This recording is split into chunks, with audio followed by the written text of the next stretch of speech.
Good morning everyone. कई लोगों की क्वेरी थी जो कि मैं हर बार मिस कर रही थी कि मैम आप गुलाब के जो पौधे लगाती हैं उसकी मिट्टी कैसे बनाते हैं और पॉट फिल कैसे करते हैं। तो वो मैं आज आपको करके दिखा रही हूँ। हालांकि मैंने कर लिया था पॉट फिल, फिर याद आया कल फिर से कमेंट था, तो अभी मैं आपको बता देती हूँ। पूरा वीडियो देख लीजिएगा, क्योंकि मुझे अब ऐसा लगता है पिछले 3-4 साल के एक्सपीरियंस के बाद कि गुलाब के बारे में भी बहुत सारे मिथ हैं और उनको भी हमें बदलना पड़ेगा, और उन धारणाओं को भी कि जो हमने गलत पाल रखे हैं कि गुलाब बहुत नखरेला पौधा है, गुलाब की मेंटेनेंस बहुत करनी पड़ती है। मुझे लगता है अगर आप नेचुरल तरीके से गार्डनिंग कर रहे हैं तो जैसे बाकी पौधों की करते हैं वैसे ही ये भी बहुत अच्छे से चलेगा अगर आप कोई केमिकल नहीं डाल रहे हैं। और मैं पिछले 2 साल से तो आपको रेगुलरली दिखा रही हूँ कि मेरे यहाँ कितनी अच्छी फ्लावरिंग होती है और इन पर कोई एक्स्ट्रा केयर नहीं करती हूँ। बस इनका पॉट फिल एक बार अच्छे से कर देती हूँ और रेगुलर जो स्प्रे करती हूँ और फर्टिलाइज़र डालती हूँ वो रेगुलर मैं आप लोगों के साथ शेयर करती रहती हूँ।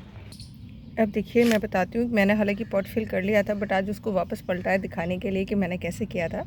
सबसे पहले तो हम कोई भी पॉट लेंगे जिसमें हमें लगाना है अकॉर्डिंग टू प्लांट, क्योंकि अभी मेरा प्लांट बहुत छोटा है तो मैं छोटा ही पॉट ले रही हूँ। ये आई थिंक शायद 5 इंच वाला है। होल्स आप देख पा रहे होंगे कितने सारे होल्स हैं इसमें। ये नर्सरी पॉट्स जो आते हैं ना, इनमें बहुत सारे होल्स होते हैं और एक फ़ायदा देखिए, कई बार तो इनका नुकसान ये होता है कि इनमें से पानी बहुत जल्दी ड्रेन आउट हो जाता है, लेकिन फ़ायदा ये होता है कि इनमें रुकता भी नहीं है पानी, तो आपके पौधे के पानी की वजह से मरने के चांसेस ना के बराबर रहते हैं। तो मेरे पास काफ़ी सारे अब यही पॉट्स हैं, मैं इनको कवर करती हूँ। ये देखिए ठीकरियाँ हैं और ये बेलपत्र जो होता है, बेल का जो फल होता है उसका शैल है, यानी कवर है ऊपर का, इसका लिक्विड बना लिया था, उसका कवर बचा हुआ है वो है। और कई लोगों की क्वेरी आती है कि मैम थर्माकोल के पीसेस हम इसमें यूज़ कर सकते हैं। यस कर सकते हैं, मैंने बहुत सारे पॉट्स में किया हुआ है जिनको कम मिट्टी की ज़रूरत होती है उसमें नीचे लगा दीजिए। देखिए कोई नुकसान मिट्टी को नहीं करता है, बल्कि इसके साथ आपको नज़र आएंगे बहुत सारे अर्थवर्म चिपके हुए।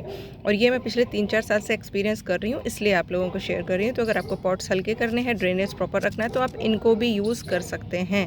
ये मैं अपने एक्सपीरियंस से बोल रही हूँ। तो सबसे पहले तो मैं इसके होल्स को कवर कर दूँगी।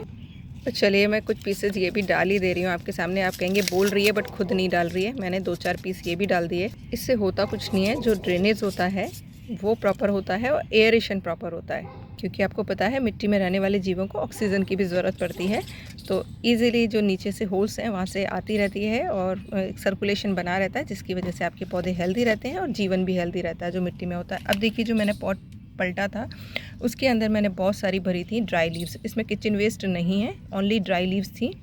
और देखिए इसमें कितने शानदार तरीके से केंचुए यानी जो अर्थ फॉर्म है वो डेवलप हुए हैं, आप देख पा रहे होंगे।